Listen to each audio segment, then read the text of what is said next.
Today, the 28th of June 1914, was the most evil day of the 20th century, the assassination of Archduck Ferdinand. You might say that you can think of more evil deeds, and you would be correct, except that nearly all of those evil deeds can be traced back to this one. The assassination itself was the second attempt on the Archduke's life that day. The first was a bomb that was thrown at his car. The fuse on the bomb didn't explode until the next car in line passed under it. It was intended to kill the Archduke, but instead it wounded around 20 people, both travelling in the car and bystanders. The attempted assassin then took cyanide and jumped into a river to commit suicide. He was pulled out of the river. It was very shallow, and the poison only made him sick. He was of course arrested after the police retrieved him from the crowd who attacked him. The Archduke then made a speech with the mayor of Sarajevo in which he thanked the people of Sarajevo for their support. The assassins were not locals but Serbians. The Archduke and his wife Sophie, Duchess of Hohenberg, then decided to change their plans and go to the hospital to show their support for those wounded in the earlier bombing. Unfortunately, their driver was not informed and he continued on to the old route. He was told to stop and reverse the car if it was going to the hospital by a more direct route. It was here that quite by chance the second assassin was waiting. Not only had the car gone this way when it wasn't supposed to, but the car stopped directly in front of the assassin. He was less than 2 arms lengths away when he fired 2 shots. The first struck the Archduke in his jugular vein, the second hit the Duchess in the stomach. The assassin said his second shot was directed at the mayor of Sarajevo and not at the Duchess. All the same, she died on the way to hospital, and the Archduke died 10 minutes after his wife. Archduke Franz Ferdinand was heir to the throne of the Austro-Hungarian Empire, and his death started a trail of events that would lead to the First World War and the deaths of at least 10 million people. It would end the German, Russian, Ottoman, and the Austro-Hungarian empires, as well as lead to the murders of the Russian imperial family. The chaos of that war would allow communism, fascism, and Nazism to rise, something is impossible to imagine without the war.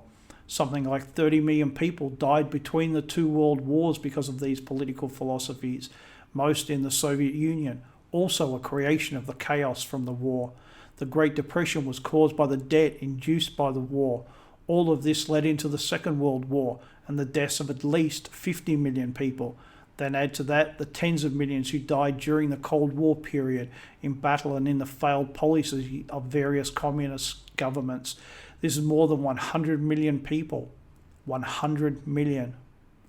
Of course, if the Archduke had not been assassinated, wars would still have been fought and evils would still have been committed without question. Human nature has not changed despite the many attempts to do just that, and it is human nature that is most responsible for wars, just as human nature led to the First World War.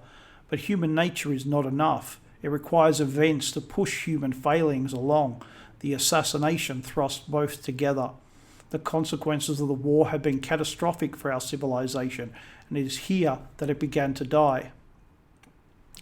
Each nation had valid reasons to go to war.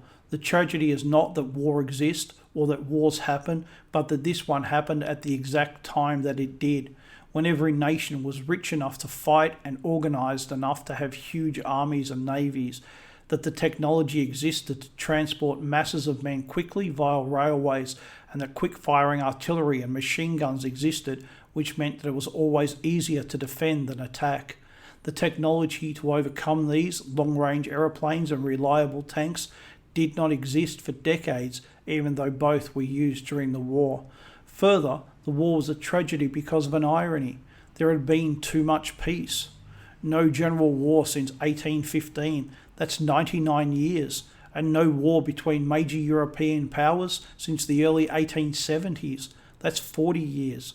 It meant that the technology that existed was not really understood, and each part of it was looked at in isolation without an idea of what would happen when all of these things got put together. It is a problem today as well.